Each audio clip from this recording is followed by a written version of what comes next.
Baik, selamat siang mahasiswa sekalian. Kita lanjutkan pertemuan kita minggu ini, minggu ketiga ya. Kita masuk di kualitas perangkat lunak. Materi kita untuk minggu ketiga ini adalah software quality factors, ya, faktor-faktor dalam kualitas perangkat lunak. Oke, ya. Nah, ini yang diharapkan Anda akan pelajari dan kompetensi yang Anda miliki setelah mengikuti perkuliahan ini selama seminggu ini, ya. You know, you can explain the need for comprehensive requirement documents and characterize the content of such documents, ya. Anda bisa secara komprehensif memahami dokumen requirements yang komprehensif dan bisa mengkarakterisasi dari konten dari setiap dokumen. Kemudian juga ini mungkin mainnya, ya, Anda bisa menjelaskan struktur dari faktor model, ya, dalam hal ini McCalls, ya, McCalls klasik faktor models. Di sana akan ada kategori dan faktor. Kemudian bisa selain menjelaskannya, juga bisa melist the factors other than those included in McCalls that are suggested by the alternative SKA models. Ya, dan nanti boleh mencari apa alternatif lain, ya. Ada faktor-faktor lain yang mungkin muncul, yang perlu dilakukan dalam SKA. Kemudian Anda bisa mengidentify who is interested in the definition of quality requirements. Okay, we start with the first one, the need for comprehensive software quality requirements. Ya, nah itu. Jadi kita perlu memahami software quality requirements, ya. Oke, dari mana itu? Ya, kita harus lihat semua dokumentasi dengan baik, ya, secara komprehensif, ya, dan kemudian juga kita perlu nanti ada dokumen complaints mungkin. We have to read the complaints carefully dan understand sehingga kita bisa menemukan root cause-nya. Ya, dalam prinsip quality kan kita harus mengatasi masalah dari root-nya. Ya, jangan tidak dari root, ya, di leaf-nya gitu. Artinya kalau tidak dari root, problem itu akan bisa terjadi lagi di kemudian hari, gitu ya. Ya, jangan hanya golden plating gitu, di luar dibagusin padahal root-nya tidak diperbaiki, ya. So kita harus understand the software quality requirements comprehensively sehingga kita bisa menemukan root cause dari sebuah problem. Nah, ini contoh salah satu komplain, ya. Ini komplain pertama. Our new sales information system seems okay. The invoices are correct. The inventory records are correct. The discounts granted to our clients exactly follow our very complicated discount policy. But our new sales information system frequently fails, usually at least twice a day, each time for 20 minutes or more. Yesterday it took an hour and a half before we could get back to work. Imagine how embarrassing it is to store managers. Softbest, the software house that developed our computerized sales system, claims no responsibility. Ya, bisa kita dari komplain ini kita lihat sebenarnya secara fungsional, ya, sistemnya sudah terlaksana dengan benar, gitu ya. But sistemnya sering fail. Jadi bukan fail di memenuhi kebutuhannya, ya, tapi fail untuk dioperasikan, ya. Bahkan dia bisa down 2 kali sehari, ya. Take 1 minute katanya. Bahkan bisa an hour and a half sebelum sistemnya bisa kerja lagi secara normal. Ini contoh klaim 1, ya. Nah, ini klaim kedua.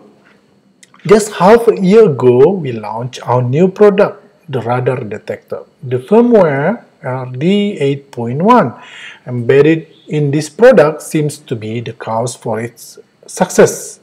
But when we began planning the development of a European version of the product, we found out that though the product will be almost similar, software development department needs to develop new firmware.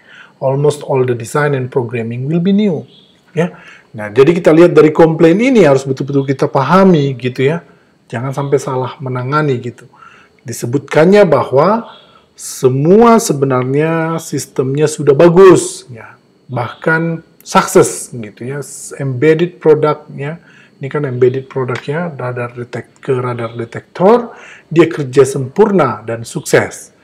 Nah, masalahnya saat dia membuat versi lain, yakni versi yang digunakan untuk kawasan Eropa, ternyata ada problem, ya. Ternyata tidak bisa begitu saja, bahkan mereka harus melakukan desain dan program baru. Oke, ini komplain kedua. Nah, komplain ketiga misalnya, believe it or not, our software package Blackboard for school teachers launched just 3 months ago is already installed in 187 schools. The development team just returned from a week in Hawaii, their vacation bonus. But we have been suddenly receiving daily complaints from the Blackboard maintenance team. They claim that the lack of failure detection features in the software, in addition to the poor programmer's manual, have caused them to invest more than the time estimated to deal with bugs or adding minor software changes that were agreed as part of purchasing contract with clients. Nah, again, kita harus read it carefully, comprehensively. Ya, kalau diceritakannya dari komplain ini kita bisa simpulkan sebenarnya sistemnya sudah bagus, Blackboard untuk school teachers-nya sudah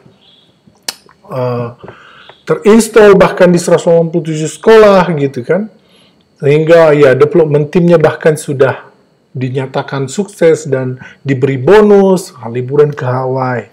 Tapi ini adalah ada komplain di saat maintenance, ya, karena mereka temukan saat ada failure terjadi akan susah menanganinya, ya, sehingga butuh waktu lebih banyak untuk deal with the bugs, ya. Bahkan saat softwarenya diubah sedikit, pengujiannya juga akan take times gitu. Ya, ini komplain ketiga yang diperoleh gitu ya oleh si developer. Nah, ini semua ada isu terkait quality gitu ya. Ini adalah summary dari komplain dari yang 3 tadi. Oke, kalau kita perhatikan tadi dari pertama, kedua, ketiga, all the software project satisfactorily fulfill the basic requirements. Ya kan, semua tadi yang Blackboard puas, yang radar detektor semua terpenuhi, dan yang pertama tadi juga yang inventory dan analysis, yang sistem tadi semua juga fungsinya berjalan dengan baik, ya kan? Ya, correct inventory figures, correct average class score, correct loan interest, dan lain-lain, ya. All the software projects suffered from poor performance. Ya, ada permasalahan di performance, ya, dalam beberapa area yang sangat penting, maintenance, reliability, reuse, or training, ya. Jadi yang pertama tadi masalahnya adalah dia sudah berfungsi tapi sering fail, ya, not reliable, gitu ya. Tadi ada radar waktu versi Eropa ternyata tidak bisa reuse, harus bangun baru, gitu ya. Kemudian yang ketiga tadi ada mudahan untuk di-maintain, gitu ya. Oke, jadi the cause of the poor performance of the developed software projects in these areas was the lack of predefined requirements to cover this important aspect of the software functionality. Jadi ada predefined requirements yang tidak lengkap yang mencakup kebutuhan-kebutuhan tadi, ya. Tadi software yang pertama mungkin tidak di state di requirements-nya bahwa dia harus reliable, harus hidup 24 jam. Sistemnya akan digunakan 24 jam dengan sekian user, misalnya parallel user. Ya, yang kedua tidak disebut mungkin bahwa dia akan mungkin di-install di Eropa, di-install di Asia, dan sebagainya, gitu ya. Tahu yang ketiga tadi, bahwa dokumentasi penanganan failure-nya itu tidak terkelola dengan baik, ya. Penanganan testingnya tidak terkelola dengan baik, gitu ya. Nah, ini tidak ada di predefined requirements dengan cukup ya untuk informasi kepada pengembang, gitu ya. Oke, so there is a need for a comprehensive definition of requirements. Dari situ kita tadi bisa lihat kasus-kasus tadi bahwa definisi requirements harus komprehensif ya, harus saling jelas keterhubungan satu sama lain, dan itu harus mengcover all attributes of software dan aspek penggunaan software, termasuk usability aspek, reusability aspek, maintainability aspek, dan yang lain-lain, untuk menjamin kepuasan si pengguna yang semaksimal mungkin. Gitu ya. Ingat, mungkin kita mengenai ada kebutuhan eksplisit, ada kebutuhan implisit ya di quality software berkualitas. Apa definisinya? Ya, memenuhi requirements, but we have to deal with the implicit requirements as well. Gitu ya. Oke, nah ini adalah faktor yang diusulkan oleh McCall dalam model McCall Factors Tree yang diusulkan. Ini udah tua tapi sebenarnya masih reliable sampai sekarang ya. Masih bisa digunakan sampai sekarang ya. Dia analogikan dalam bentuk pohon, bahwa quality software adalah pohon yang baik, pohon yang berbuah gitu ya. Berbuah itu bisa terjadi kalau semua faktor-faktor ini terpenuhi, karena hidup pohon akan tergantung kepada akarnya. Ya, akarnya itu bisa kemana-mana, ada akar utama yang menjurus ke perut bumi, ada akar juga yang percabangan dari akar utama itu, gitu ya. Jadi ini adalah faktor-faktornya, ini semua akan kita bahas nanti ya.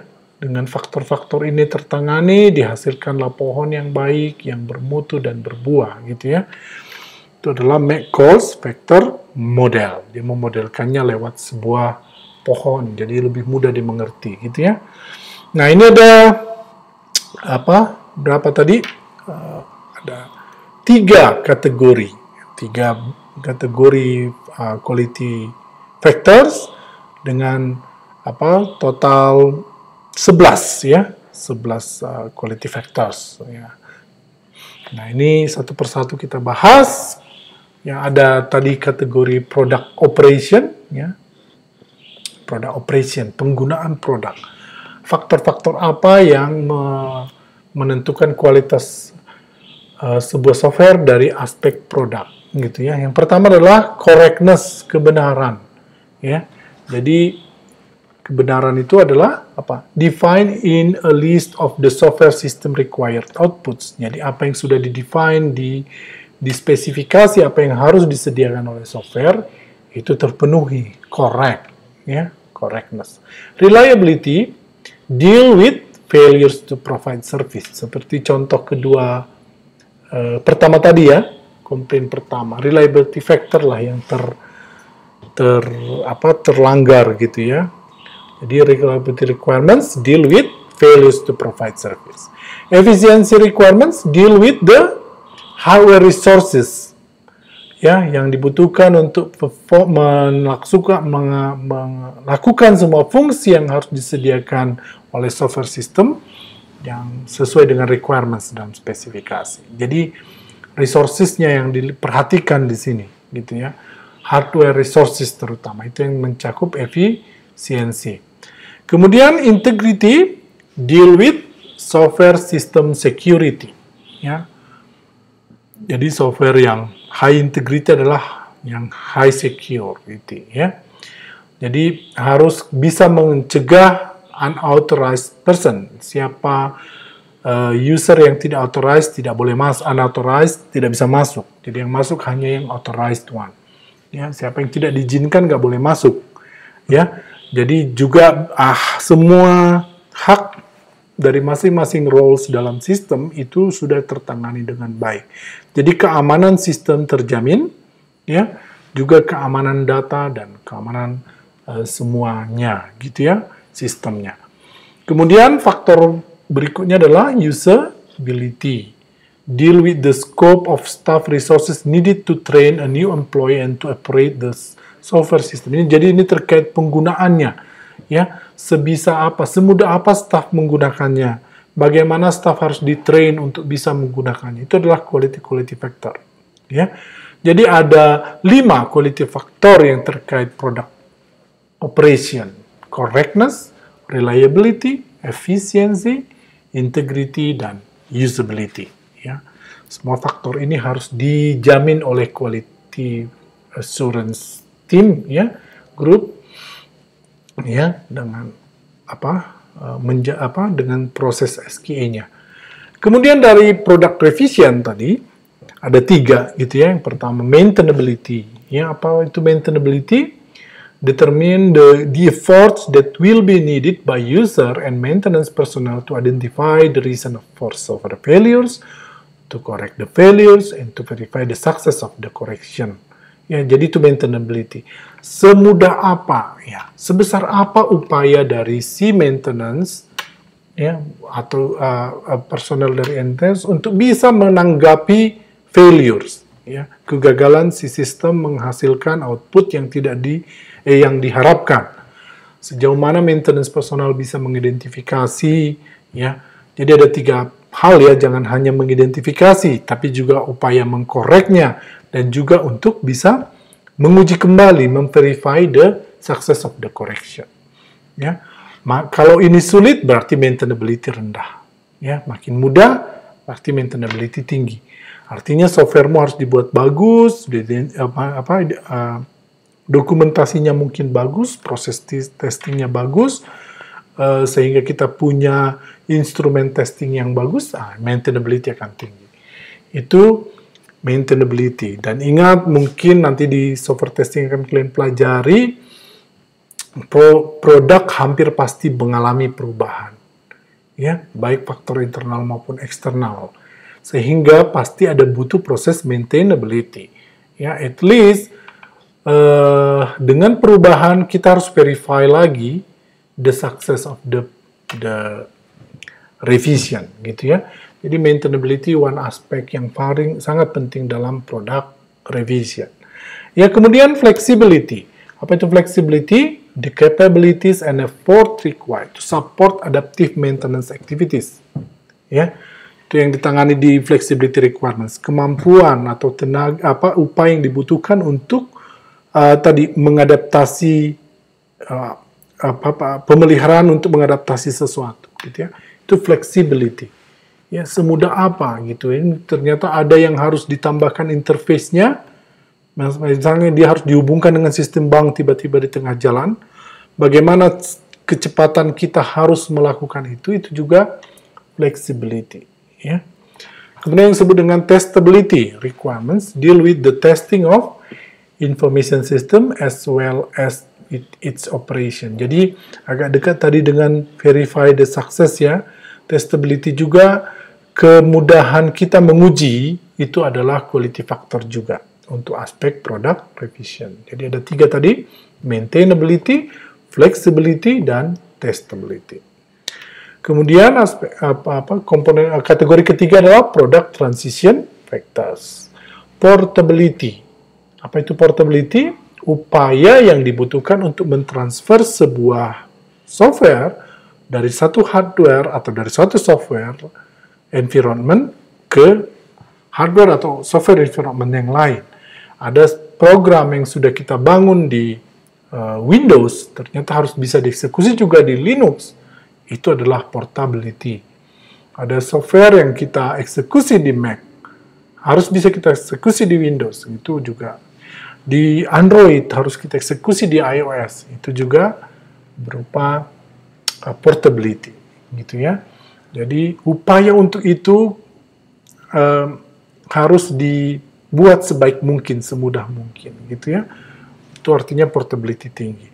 Reusability. Extent to which part of a software system can be reused in other application.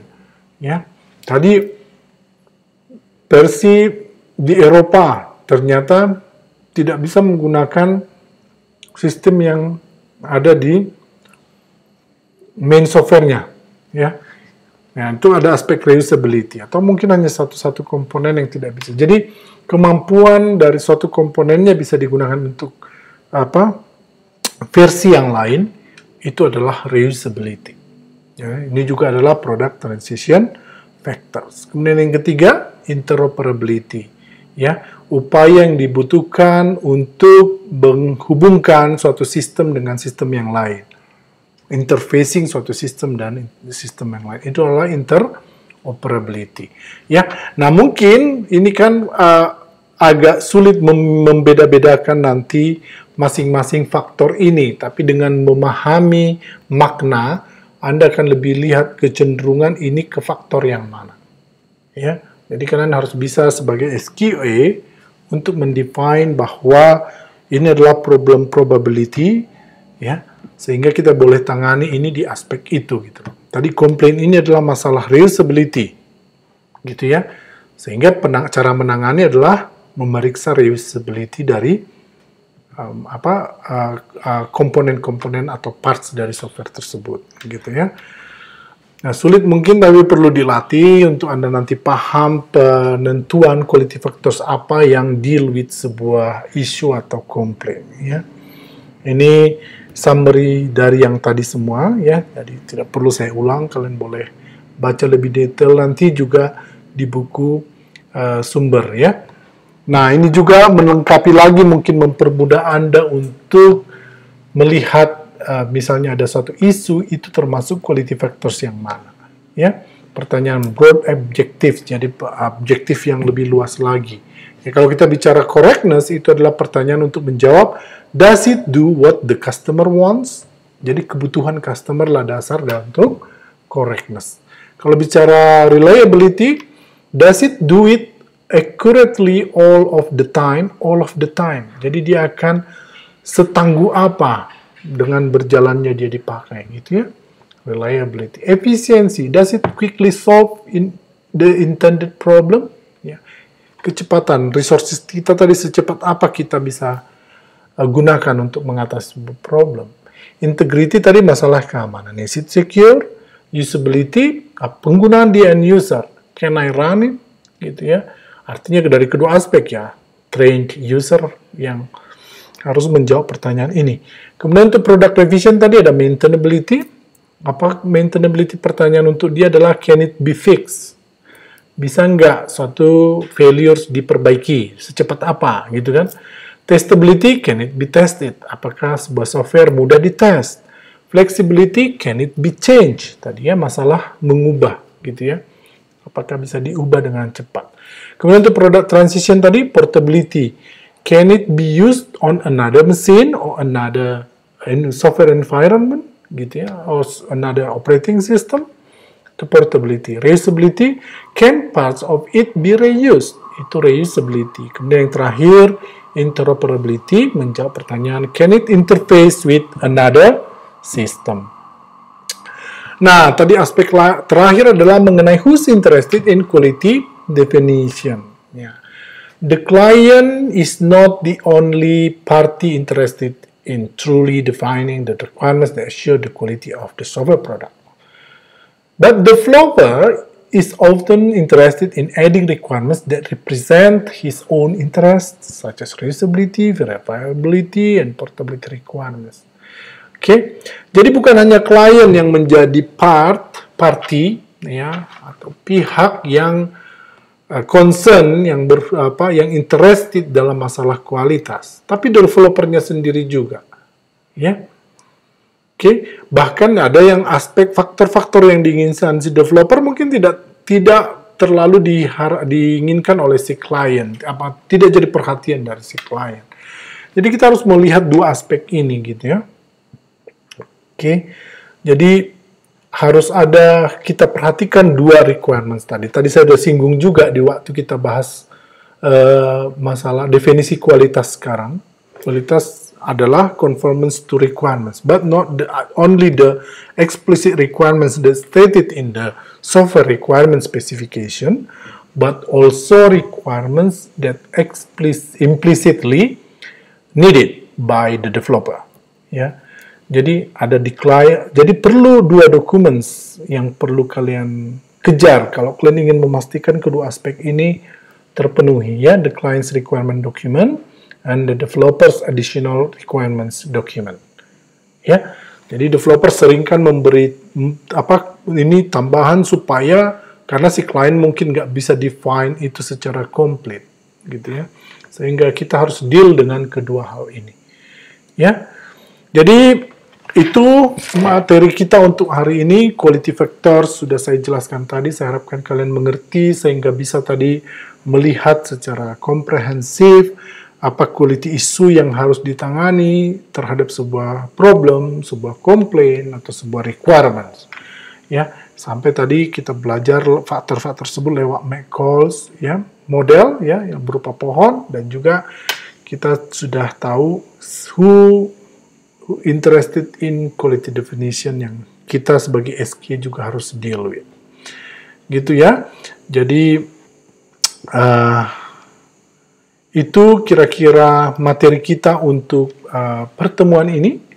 Ya, saya harapkan kalian sudah paham dan kemudian bisa menerapkannya nanti di praktikum kalian dan bisa kalian hubungkan dengan project kalian sehingga jaminan cara kalian menangani quality itu lebih sistematis dengan memperhatikan faktor-faktor dan memperhatikan dokumen apa saja yang perlu diperhatikan, ya, pihak mana saja yang perlu diperhatikan. Baik, demikian. Kalau ada pertanyaan kita bisa bahas di grup diskusi kita di WA Group, ya. Baik, demikian. Kita sampai bertemu di pertemuan berikutnya. Terima kasih.